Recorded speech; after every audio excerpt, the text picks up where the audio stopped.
الکریم اما بعد فاعوذ باللہ من الشیطان الرجیم بسم اللہ الرحمن الرحیم رب اشرح لی صدری ویسر لی امری واحلل عقدۃ من لسانی یفقہوا قولی۔ السلام علیکم ورحمۃ اللہ وبرکاتہ۔ ناظرین، پروگرام دعا کیجیے کے ساتھ آپ کی خدمت میں حاضر ہیں۔ آج ہم انشاءاللہ بیماری سے شفا کی دعائیں آپ کے ساتھ شیئر کریں گے۔ صحت اور بیماری انسانی زندگی کے ساتھ ساتھ ہیں۔ انسان کی زندگی کے کوئی بھی 2 دن ایک جیسے نہیں ہوتے۔ آج اگر انسان خوش ہے تو کل اداس ہوگا، اگر آج وہ اپنے جسم میں قوت محسوس کر رہا ہے تو کل بیمار ہو سکتا ہے۔ انسان کے اوپر دن میں بھی کئی بار مختلف طرح کی کیفیات گزرتی ہیں۔ کبھی انسان روحانی طور پر، جذباتی طور پر بیمار ہوتا ہے اور کبھی انسان جسمانی طور پر بیمار ہو جاتا ہے۔ بیماری کی کیفیت صحت کی کیفیت سے مختلف ہوتی ہے اور ہر انسان اس کو محسوس کر سکتا ہے۔ ایسی صورت میں انسان کو دوا کے ساتھ ساتھ اللہ سبحانہ و تعالیٰ کی طرف رجوع کرنا چاہیے اور اپنے لیے خوب خوب دعائیں کرنی چاہیے۔ بعض اوقات بیمار خود اپنے لیے دعا نہیں کر سکتا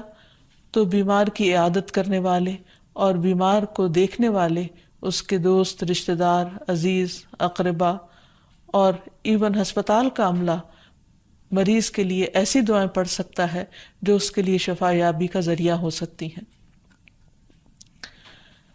تو بات یہ ہے کہ انسان ہر حال میں اپنے رب کا محتاج ہے اور اسے اپنی ہر ضرورت کے لیے اپنے رب کی طرف رجوع کرنا چاہیے، اور خصوصاً قبولیت کے مواقع پر۔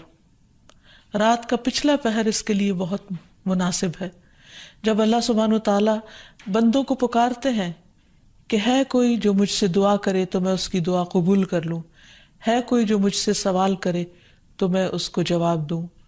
ہے کوئی جو مجھ سے استغفار کرے تو میں اس کو بخش دوں۔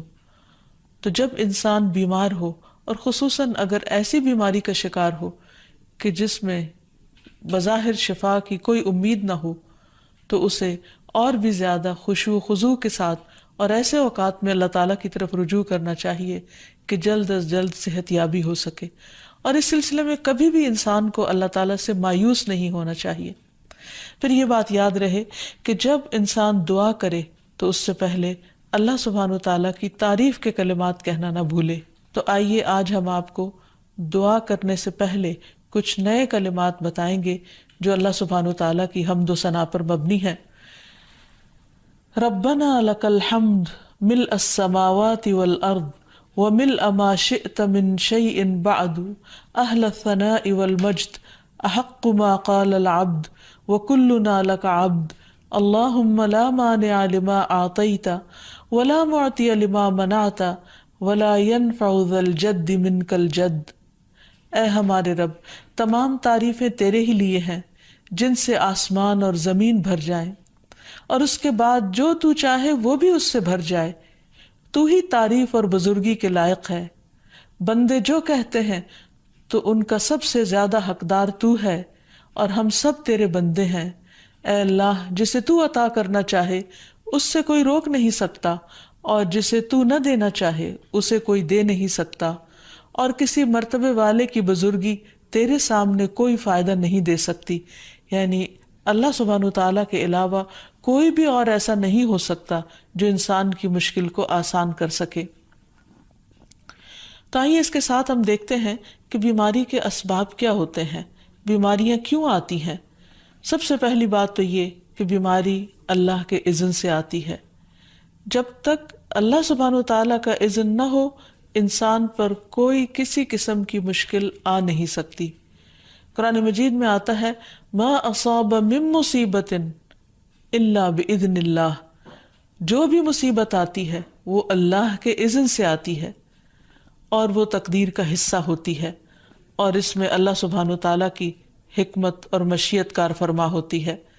اور وہ کیا ہو سکتی ہے؟ مثلاً اللہ تعالیٰ کسی بندے کے ساتھ بھلائی کا ارادہ کرتے ہیں، اس کے گناہ معاف کرنا چاہتے ہیں، اس کو کسی خاص چیز کی سمجھ دینا چاہتے ہیں، تو اسے تکلیف میں مبتلا کر دیتے ہیں، کیونکہ بعض اوقات انسان زندگی میں اتنا مصروف ہوتا ہے اپنے روزانہ کے روٹین کے کاموں میں کہ وہ ٹھہر کر، رک کر، خاموشی کے ساتھ وقفہ لیے بغیر کوئی ایسی بات سوچتا نہیں کہ جو اسے سوچنی چاہیے، جو اللہ تعالیٰ چاہتے ہیں کہ وہ سوچے۔ تو جب انسان بیمار ہو جاتا ہے تو ایک اور کنڈیشن میں آ جاتا ہے، وہ آرام کی کیفیت میں آ جاتا ہے۔ ایسی صورت میں انسان کو وہ باتیں بھی سوچنے کا موقع مل جاتا ہے جو عام طور پر وہ نہیں سوچتا۔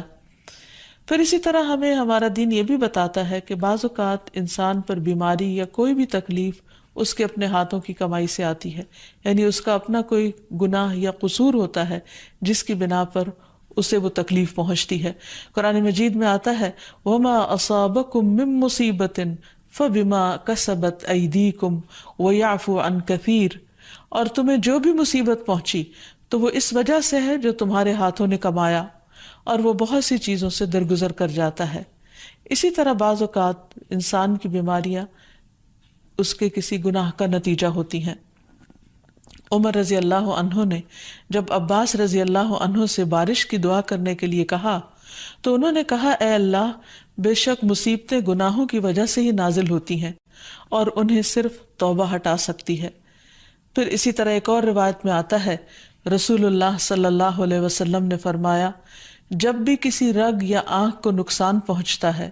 تو وہ کسی نہ کسی گناہ کی وجہ سے ہوتا ہے، لیکن جو تکالیف اللہ تعالیٰ ویسے ہی ٹالتا رہتا ہے وہ کہیں زیادہ ہو جاتی ہیں۔ پھر اسی طرح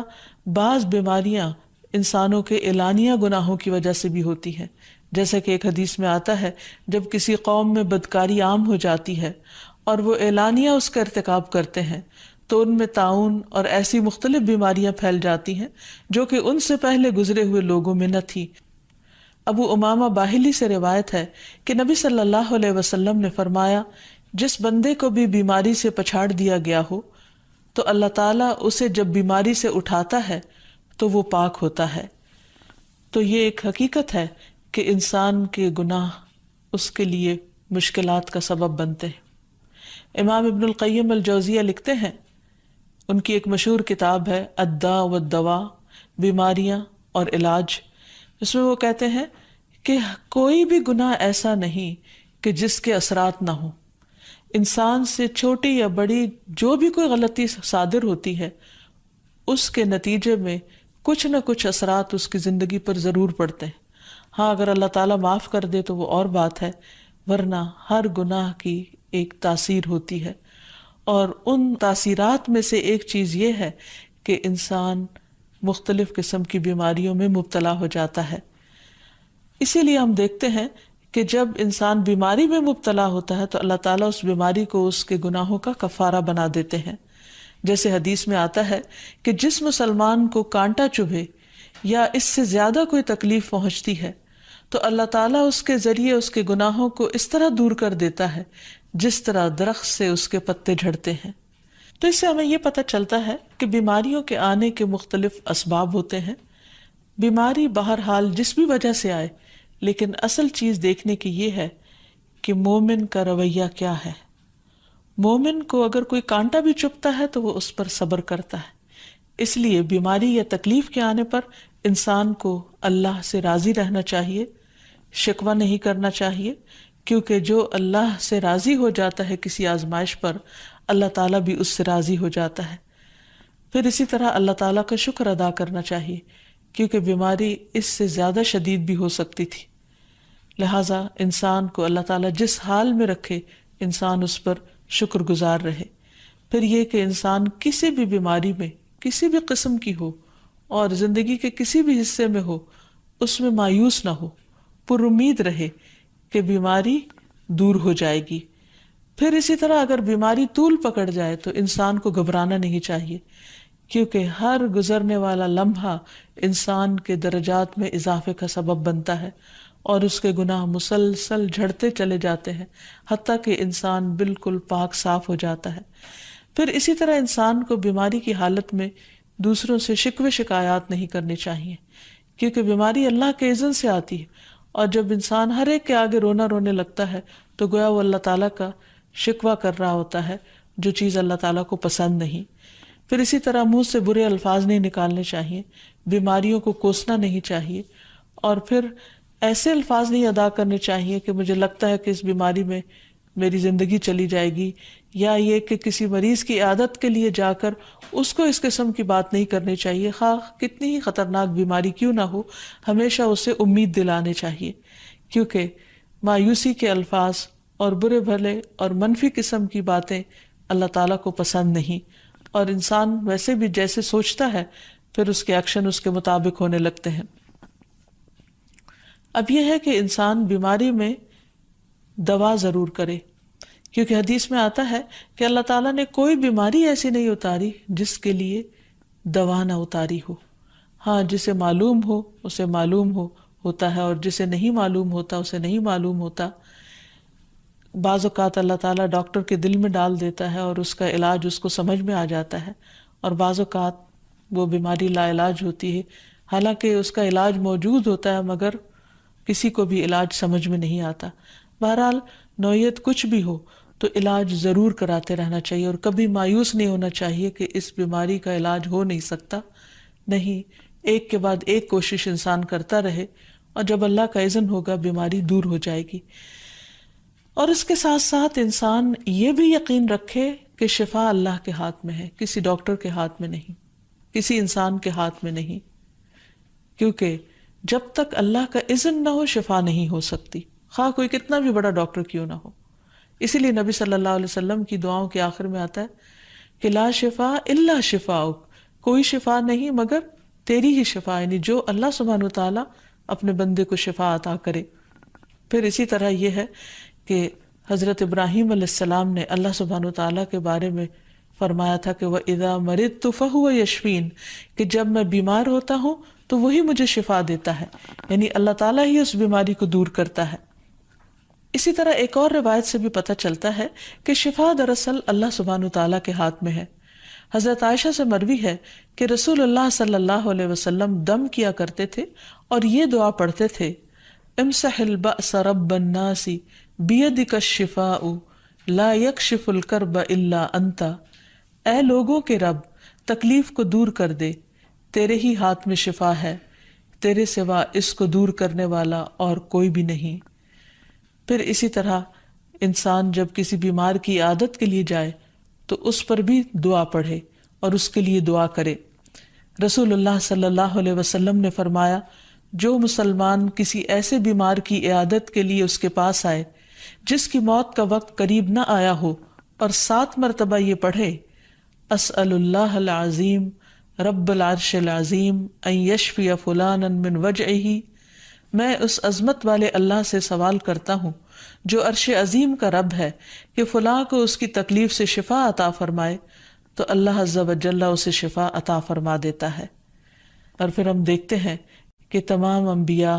اپنی بیماریوں میں، تکلیفوں میں اللہ تعالیٰ کو پکارتے تھے، جیسا کہ ایوب علیہ السلام کی دعا قرآن مجید میں آتی ہے، وَأَيُّوبَ إِذْ نَادَى رَبَّهُ أَنِّي مَسَّنِيَ الضُّرُّ وَأَنْتَ أَرْحَمُ الرَّاحِمِينَ فَاسْتَجَبْنَا لَهُ فَكَشَفْنَا مَا بِهِ مِنْ ضُرٍّ وَآتَيْنَاهُ أَهْلَهُ وَمِثْلَهُمْ مَعَهُمْ رَحْمَةً مِنْ عِنْدِنَا وَذِكْرَى لِلْعَابِدِينَ۔ اور ایوب جب اس نے اپنے رب کو پکارا کہ بے شک مجھے تکلیف پہنچی ہے اور تو رحم کرنے والوں میں سب سے زیادہ رحم کرنے والا ہے، تو ہم نے اس کی دعا قبول کر لی، پس اسے جو بھی تکلیف تھی اسے دور کر دیا، اور اسے اس کے گھر والے اور ان کے ساتھ ان کی مثل اور عطا کر دیے، اپنے پاس سے رحمت کے لیے اور ان لوگوں کی یاد دہانی کے لیے جو عبادت کرنے والے ہیں۔ اسی طرح رسول اللہ صلی اللہ علیہ وسلم نے ایک اور موقع پر ایک صحابی عثمان بن ابی عاص الثقفی کو ایک دعا سکھائی۔ جب وہ نبی صلی اللہ علیہ وسلم کے پاس حاضر ہوئے، وہ کہتے ہیں مجھے اتنی تکلیف تھی کہ قریب تھا کہ وہ مجھے ہلاک کر دیتی، تو نبی صلی اللہ علیہ وسلم نے مجھے فرمایا اس درد کی جگہ پر اپنا دایاں ہاتھ رکھو اور 7 مرتبہ کہو بسم اللہ اعوذ بعزت اللہ وقدرتہ من شر ما اجد واحاذر، اللہ کے نام کے ساتھ میں پناہ مانگتا ہوں اللہ کی عزت کی اور اس کی قدرت کی اس شر سے جو میں محسوس کرتا ہوں، یعنی اس تکلیف سے بچنے کے لیے جو مجھے محسوس ہو رہی ہے اور جس سے میں خوف محسوس کرتا ہوں۔ عثمان کہتے ہیں کہ جب میں نے یہ پڑھا تو اللہ سبحانہ وتعالیٰ نے مجھے شفا عطا کر دی۔ پھر اسی طرح ہر بیماری سے شفا کی دعا نبی صلی اللہ علیہ وسلم نے سکھائی۔ عبداللہ بن عباس سے مروی ہے کہ نبی اکرم صلی اللہ علیہ وسلم نے فرمایا، جب کوئی شخص کسی ایسے مریض کی عیادت کرے جس کی موت کا وقت ابھی قریب نہ آیا ہو اور اس کے پاس 7 مرتبہ یہ دعا پڑھے، اسأل اللہ العظیم رب العرش العظیم ان یشفیک،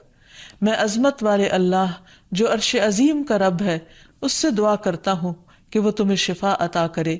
تو اللہ تعالیٰ اسے اس مرض سے شفا عطا کر دے گا۔ پھر اسی طرح نبی صلی اللہ علیہ وسلم اگر کسی کو کوئی پھوڑا بنسی ہوتی تو اپنے لعاب دہن کے ساتھ زمین کی مٹی تھوڑی سی لے کر اس درد تکلیف والی جگہ پر لگاتے تو اس سے بھی شفا ہوتی۔ حضرت عائشہ کہتی ہیں کہ جب کسی انسان کے عضو میں کوئی تکلیف ہوتی، پھوڑا یا زخم ہوتا، تو نبی صلی اللہ علیہ وسلم اپنی انگلی اس طرح رکھتے، اور سفیان جو راوی ہیں انہوں نے اپنی شہادت کی انگلی زمین پر رکھی، پھر اسے اٹھا کر فرمایا بسم اللہ تربت اردنا بریقت بعدنا لیشفى به سقیمنا باذن ربنا، اللہ کے نام کے ساتھ ہماری زمین کی مٹی ہمارے رب کے حکم سے ہم میں سے بعض کے تھوک کے ساتھ ہمارے بیمار کو شفا دی جائے۔ یعنی لعاب دہن کا اپنا ایک اثر ہوتا ہے، اور لعاب دہن جو ہے ایک طرح سے دوا کا کام کرتا ہے، اور اللہ کا نام لے کر جب لعاب دہن لگایا جائے تو شفا ہوتی ہے۔ جیسے کہ ایک اور موقع پر نبی صلی اللہ علیہ وسلم نے ایک جلے ہوئے مریض کے اوپر یہی دعا پڑھ کر لعاب دہن لگایا تو اللہ تعالیٰ نے اس مریض کو شفا یاب کر دیا، اور وہ دعا تھی اذہب البأس رب الناس واشف انت الشافی لا شفاء الا شفاؤک شفاء لا یغادر سقما۔ پھر اسی طرح ایک موقع پر ایک قبیلے کے سردار کو جب بچھو نے کاٹ لیا اور اس کے جسم میں زہر پھیل گیا تو ایک صحابی نے سورۃ الفاتحہ پڑھ کر اس پر دم کیا تو اس سے اس کو شفا ہو گئی، اور یہ بات جب نبی صلی اللہ علیہ وسلم کو بتائی گئی تو آپ اس پر خوش ہوئے۔ اور سورۃ فاتحہ سب لوگوں کو آتی ہے، اسی لیے اس کا نام سورۃ الشفا بھی ہے، کیونکہ یہ بیماری میں بطور علاج پڑھی جاتی ہے مریض پر، مریض خود بھی پڑھ سکتا ہے اور اس کے اٹینڈنٹس بھی اس پر پڑھ سکتے ہیں۔ حضرت علی رضی اللہ تعالیٰ عنہ کہتے ہیں کہ نبی صلی اللہ علیہ وسلم کو بچھو نے ڈس لیا اور آپ نماز پڑھ رہے تھے۔ جب آپ نماز سے فارغ ہوئے تو آپ نے فرمایا اللہ تعالیٰ بچھو پر لعنت کرے، یہ نہ نمازی کو چھوڑتا ہے نہ کسی اور کو۔ پھر آپ نے پانی اور نمک منگوایا، آپ اس پر ملتے جا رہے تھے اور یہ صورتیں پڑھ رہے تھے قل یا ایھا الکافرون وقل اعوذ برب الفلق اور قل اعوذ برب الناس، تو یہ بھی ایسے مواقع پر پڑھی جا سکتی ہیں۔ پھر اسی طرح یہ ہے کہ اگر کسی بھی دوا یا دعا سے مریض صحت یاب نہ ہو رہا ہو، اس کی تکلیف کم نہ ہو رہی ہو، تو بھی موت نہیں مانگنی چاہیے، کیونکہ مومن کے لیے زندگی ایک بہت بڑی نعمت ہے۔ وہ جس بھی حال میں گزرے، بہرحال وہ اسے آخرت کمانے کا ذریعہ بنا سکتا ہے۔ یعنی اگر وہ تکلیف میں اس کی زندگی گزر رہی ہے اور اس پر وہ صبر کر رہا ہے اور اللہ کو یاد کر رہا ہے تو اس کے بے پناہ درجات بلند ہونے کا ذریعہ ہے۔ یعنی یہ بیماری اس کے لیے بلندی درجات کا ذریعہ بن جاتی ہے۔ اس لیے کبھی بھی موت نہیں مانگنی چاہیے۔ ہاں اگر تکلیف حد سے بڑھ جائے تو انسان یہ دعا مانگ سکتا ہے اللہم احینی ما کانت الحیات خیرا لی وتوفنی اذا کانت الوفات خیرا لی، اے اللہ جب تک میرے لیے زندگی بہتر ہو مجھے زندہ رکھ، اور جب میرے لیے وفات بہتر ہو تو مجھے وفات دے دے۔ تو اللہ تعالیٰ سے دعا ہے کہ اللہ تعالیٰ تمام بیماروں کو صحت اور شفا عطا فرمائے، اور ہمیں بیماری اور آزمائش کے موقع پر اپنی طرف رجوع کرنے کی توفیق دے، اور ہر طرح کے شرک اور ایسے کاموں سے بچائے جو اس کو ناراض کرنے والے ہیں۔